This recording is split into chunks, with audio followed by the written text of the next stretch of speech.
Buenas tardes chicos con todos, bienvenidos a una semana más de clases. Les voy a compartir pantalla de material de trabajo que vamos a analizar el día de hoy. Vamos a hacer algo súper rapidito. Esperemos un momentito que se pueda visualizar la clase del día de hoy.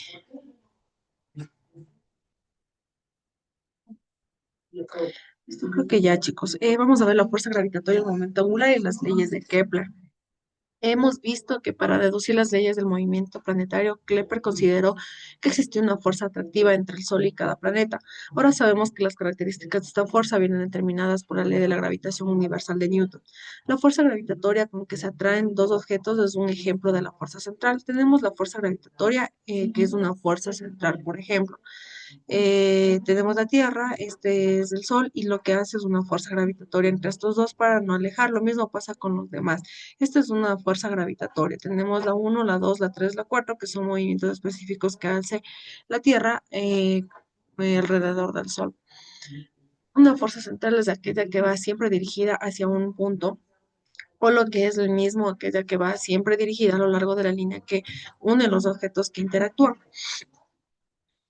Observa que en la figura del margen que la fuerza gravitatoria es paralela al vector de posición del planeta respecto al Sol, por lo que su movimiento de fuerza en relación con el Sol será nula.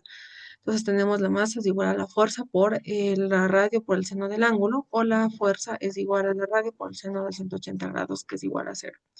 Finalmente, de acuerdo con el teorema de conversación del momento angular, al ser nulo el momento de la fuerza gravitatoria, deducimos que el momento angular del planeta con respecto al Sol permanecerá constante, es decir, no va a cambiar nunca. Ya, ahora bien, el momento angular es una magnitud vectorial, de manera que si permanece constante, deberían ser constantes su módulo, dirección y sentido. Consideremos por simplicidad que la órbita del planeta es circular, entonces si el módulo del momento angular es constante, se cumple. Si consideramos el valor del momento angular en el afelio, punto de órbita más lejano del Sol, y en el perifelio, punto más cercano, entonces quedaría como la velocidad angular es igual al radio del punto.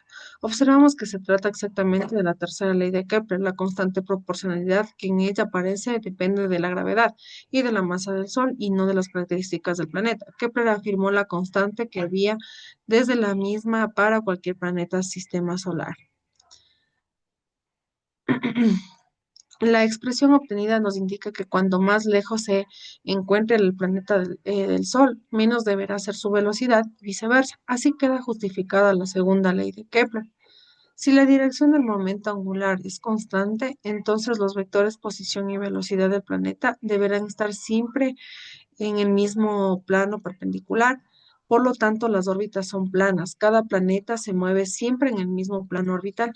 Si el sentido del momento angular es constante, el sentido del giro de cada planeta deberá siempre ser el mismo. Permítame un momentito, por favor.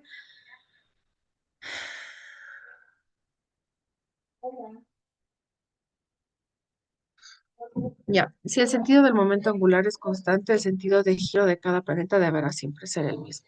Para terminar, podemos deducir la tercera ley de Kepler, que a partir de la ley de la gravitación universal de Newton es sencillo si tenemos en cuenta que la fuerza de atracción gravitatoria entre el Sol y el planeta es la fuerza centrípeta que mantiene a este en su órbita circular del movimiento circular uniforme con respecto al periodo, ¿no? Tenemos que el periodo es igual al cuadrado, es igual a 4 por pi al cuadrado sobre la gravedad por la masa por el radio al cubo. El campo gravitatorio. Si el Sol es capaz de atraer a los planetas al planeta Tierra o a los planetas situados a millones de kilómetros, es porque debe provocar una perturbación en el espacio para que lo rodeen, ¿no? Y que causa una fuerza atractiva y la fuerza de atracción gravitatoria entre él y los planetas. Un campo es una perturbación que en una partícula produce en el espacio que la rodea y que hace que otra partícula de las mismas características se vea afectada por la presencia de la primera. Observamos que de las interacciones no tienen lugar directamente entre las partículas, sino entre cada una de ellas en el campo producido por otra. El campo gravitatorio es una perturbación que una partícula genera alrededor por el hecho de tener masa y que actúa sobre cualquier otra masa cerca a ella. Así una masa m que se encuentra cerca de otra masa se hallará dentro del campo gravitatorio generado por esta. Este campo generado en cada punto del espacio, también llamado intensidad del campo gravitatorio, se define como la fuerza gravitatoria que se ejerce sobre la unidad de masa situada en el punto. La gravedad es igual a la masa sobre el radio al cuadrado. De la expresión anterior podemos extraer las siguientes conclusiones. El campo gravitatorio tiene carácter vectorial, atractivo y central.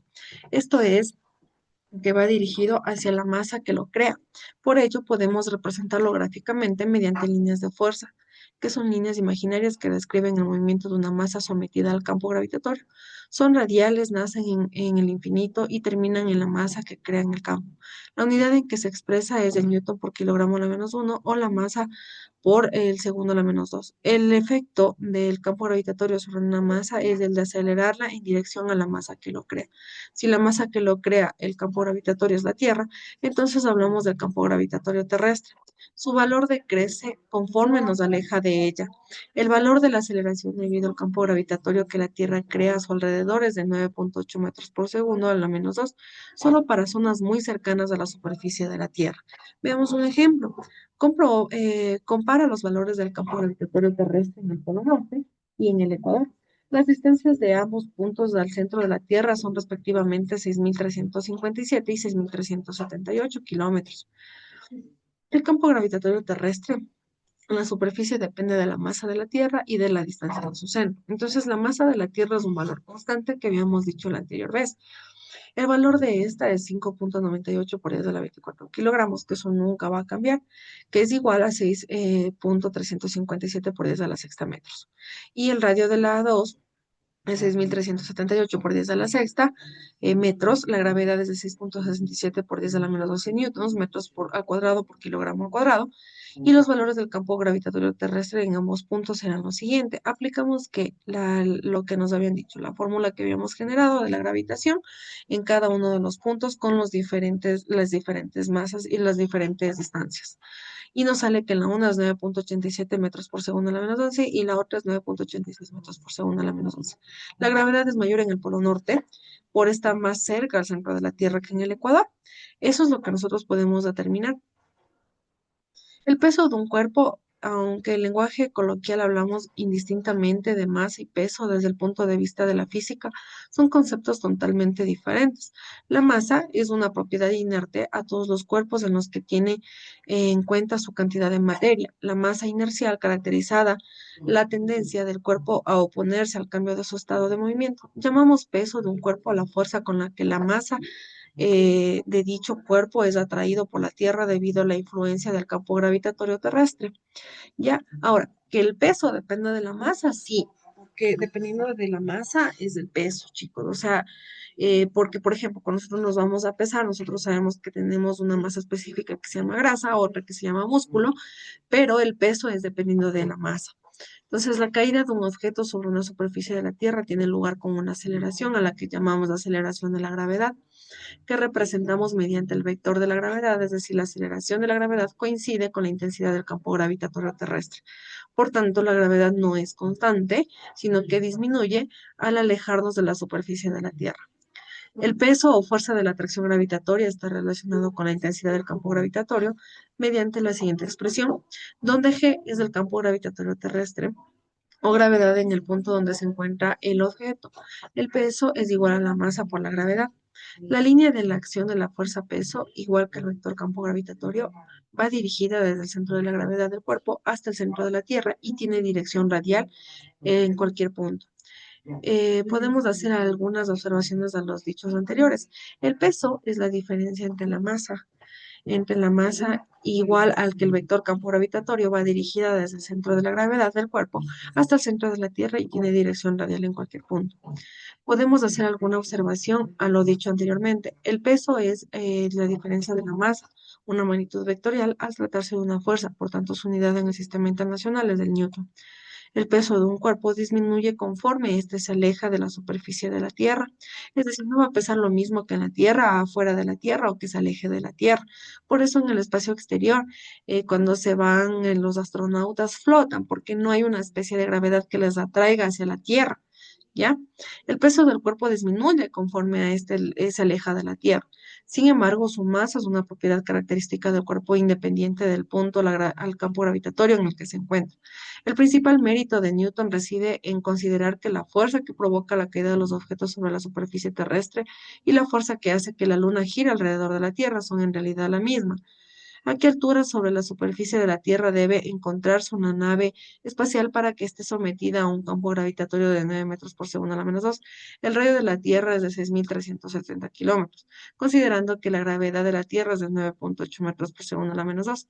La comparación es que el campo gravitatorio que se crea en la Tierra en el punto depende de su masa y de la distancia entre ella, y dicho punto, la distancia entre la Tierra y la nave es de que la radio es igual a que la radio de la Tierra más la altura.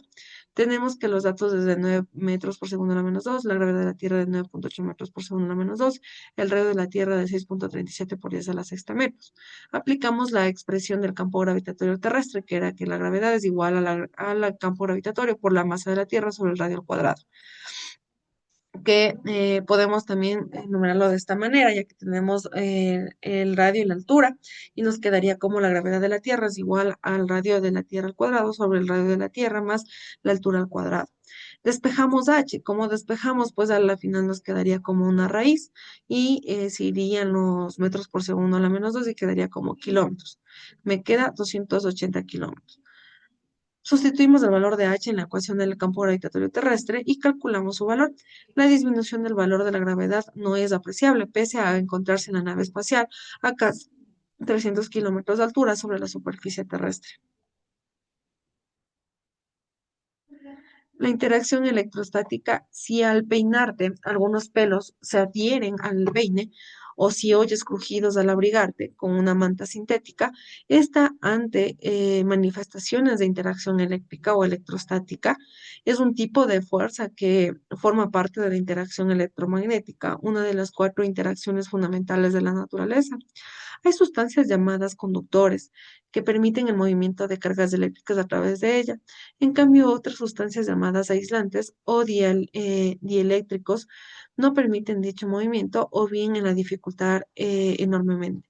La electrización y cajas eléctricas. Los primeros fenómenos de electrización registrados datan aproximadamente del 600 a.C., cuando Tales de Mileto observó que el ámbar o resina electrón en griego atraía cuerpos más ligeros como plumas tras haberse frotado con una lana. En el siglo XVI y XVII se observó que otras sustancias como el vidrio también atraen a pequeños cuerpos tras ser frotados con seda. Además, se constató que al acercar dos trozos de ámbar o plástico tras haberlos frotados con lanas o dos de vidrio después de frotarlos con seda, se repelen entre sí porque tienen una misma carga, tienen un mismo signo, chicos. Si se acercan el trozo de ámbar o plástico a otro vidrio previamente frotados, hay una fuerza atractiva entre ellos, porque aquí ya tienen una carga diferente, es decir, tienen positivo o negativo, y por eso se atraen. Cuando son dos signos iguales como positivo y los negativos, pues se repelen, chicos, pero cuando es positivo y negativo, se atraen. El colombio es una unidad de carga eléctrica muy grande, por ello se suele utilizar los submúltiplos como un miniculombio o un nanoculombio o un microculombio, pero después nosotros siempre lo pasamos a Colombia cuando se trata de un problema.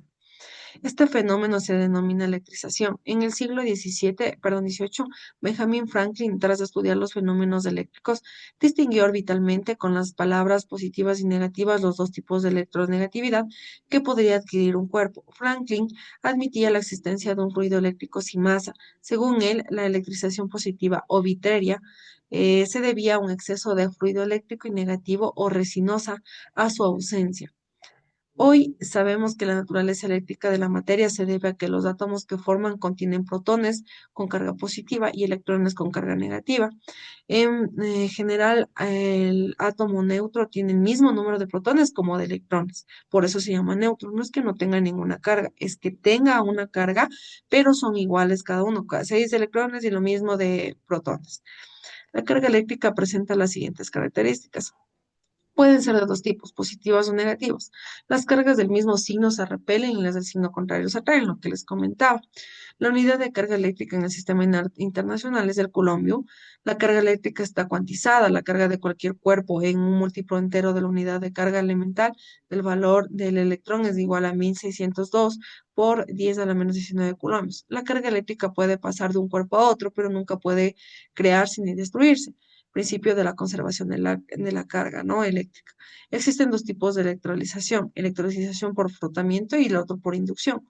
Cuando es de frotamiento, les voy a poner un ejemplo, como cuando nosotros éramos pequeños y asistíamos a algún evento de alguna fiesta de niños o infantil y nos daban globitos y nos hacíamos y frotábamos, ¿se acuerdan?, en la cabecita. Y lo que ocasionaba esto era que nuestra carga eléctrica pasaba a nuestra cabecita y en los dos lados tenían cargas eléctricas atractivas porque traían al cabello en el globito. Lo mismo pasaba cuando frotábamos, por ejemplo, cualquier cosa de plástico y frotábamos y poníamos en los papelitos y llamaba la atención de los papelitos, es porque teníamos dos cargas diferentes. Entonces, eso.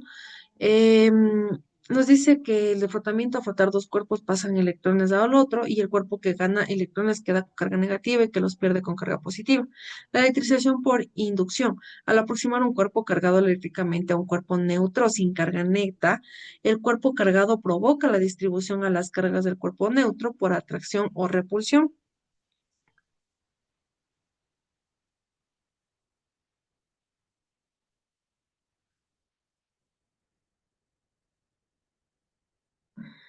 Ya. De las cargas del cuerpo neutro por atracción o repulsión, de modo que su carga total no varía, pero una zona queda con una carga positiva y la otra con carga negativa.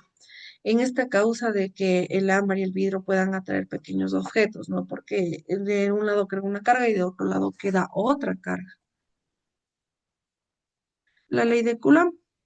La ley de Coulomb en 1785, Charles Coulomb utilizó un dispositivo llamado balanza de torsión para estudiar cuantitativamente la fuerza electrostática. A partir de estos resultados de sus experimentos con pequeñas esferas cargadas eléctricamente, enunció la ley de la interacción electrostática conocida como ley de Coulomb. La fuerza electrostática de atracción o de repulsión entre dos cargas eléctricas en reposo es directamente proporcional al producto de ambas o inversamente proporcional al cuadrado de la distancia que la separa. Cargas de igual signo y cargas de signos contrarios. Igual repelen y las otras atraen. ¿Me permiten, por favor, un minutito?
Ya, mil disculpas, chicos, por favor. La propiedad de la materia que origina la existencia de la fuerza electrostática es la carga. La fuerza electrostática es atractiva cuando las cargas tienen signos contrarios y la fuerza electrostática es repulsiva si las cargas tienen el mismo signo. La constante de proporcionalidad llamada K se llama constante de Coulomb y depende del medio en que se encuentren, por ejemplo, en el aire, en el mar, si es que tienen tierra, si es que alguna situación. En el vacío, su valor, que en este caso sería en el aire, en el sistema internacional es 9 por 10 a la 9 newtons por metro al cuadrado por Coulomb a la -2. El elevado valor de la constante comparada con el de la constante de gravitación universal es un reflejo de la mayor intensidad de la fuerza eléctrica en comparación con la gravedad. La fuerza electrostática cumple el llamado principio de superposición y la fuerza eléctrica total que varía cargas ejerce sobre una carga dada es igual a la suma vectorial de las fuerzas que cada una de ellas ejerce por separado. Tenemos un ejemplo. Dos cargas de -4 y +4 de minicolombios están en el vacío y situadas respectivamente en el punto de coordenadas. Aquí tenemos que ver dos cosas. Primero que todo nos está diciendo que está en el vacío. Quiere decir que esta carga es del aire. Entonces vamos a aplicar ¿cuál? La que habíamos visto en la parte de arriba, la de 9 por 10 a la 9 newtons por metro cuadrado por coulomb a la -2. Entonces, aclarado esto, tenemos dos puntos. Son fuerzas que se atraen. ¿Por qué? Porque tienen cargas diferentes. La compresión es que por el principio de superposición de la fuerza resultante es la suma vectorial de las fuerzas que ejercen sobre ella por separado. O sea que al final tengo que yo sumar mis fuerzas resultantes. Tenemos los datos específicos y la fuerza 1 ejerce sobre la fuerza 3 es repulsiva, por lo que va dirigida en el sentido negativo del eje, y la fuerza 2 que ejerce en la fuerza 3 es atractiva y está dirigida en el mismo sentido que la anterior. Calculamos el módulo utilizando la ley de Coulomb. La misma ley utilizamos para los dos y nos sale 4 por 10 a la -3 newtons, 4 por 10 a la 3 newtons. Ahí tenemos que sumarla y nos sale -8 por 10 a la 3 y vectorial newtons. El campo eléctrico. Al igual que una masa genera una perturbación a su alrededor, que es el campo gravitatorio, una carga eléctrica crea a su alrededor una perturbación, que es la causa de la fuerza electrostática entre ella y cualquier otra carga. El campo eléctrico es la perturbación que genera una carga eléctrica en el espacio, de modo que cualquier otra carga eléctrica que se encuentre en sus inmediaciones nota sus efectos. Matemáticamente se define la magnitud de intensidad de campo eléctrico, creado por una carga en el punto como la fuerza que esta carga ejerce sobre la unidad de carga positiva situada en el punto. El campo eléctrico tiene carácter vectorial y representa gráficamente mediante líneas de fuerza, que son líneas imaginarias que describen el movimiento de una carga eléctrica o positiva sometida a un campo eléctrico. Las líneas de fuerza siempre se originan en las cargas positivas y finalizan en las negativas. El vector intensidad del campo es tangente en líneas de fuerza en cada punto y tiene el mismo sentido que estas. El campo es intenso en aquellas regiones en las que las líneas de fuerza están juntas. Si están separadas es menos fuerte. La unidad de la magnitud de intensidad del campo eléctrico en el sistema internacional es en newtons por coulomb a la -1. El campo eléctrico es uniforme cuando tiene la misma intensidad en todos los puntos. En este caso, las líneas de campo son paralelas y equidistantes. El campo eléctrico cumple con el principio de superposición, es decir, que el campo eléctrico creado por un sistema de cargas puntuales es la suma vectorial de los campos que producirán separadamente cada una. Es como, por ejemplo, yo tengo un cargo aquí, otro acá, otro acá, otro acá, otro acá, y la suma de esto me hace el principio de superposición. Ejemplo, tenemos dos cargas respectivamente, una está en vacío y separadas a la distancia. ¿En qué punto de la recta esta se encuentra en un campo eléctrico nula total? Entonces, aquí tenemos que aplicar que el campo eléctrico, ¿no? La fórmula. Tenemos que sumar las dos fuerzas y al momento también tenemos que restarlas. Y nos sale que es igual a la distancia sobre 3. Al momento de sustituir x, obtenemos el resultado de que la constante por la carga sobre la distancia al cuadrado. Eso es con respecto al día de hoy. Yo creo que está bastante entendido. Espero que se encuentren súper bien. Les deseo una excelente semana. Realicen las actividades con tiempo. Realicen también las pruebas con tiempo. No dejen a lo último todo, chicos. Les deseo un excelente día. Cualquier situación me hacen para saber por medio de la plataforma. Si es que necesito aclararles un tema, igual me lo hacen saber por medio de la plataforma para la otra clase poder aclararles el tema que necesitan, chicos. Cuídense, que les vaya súper bien. Chao.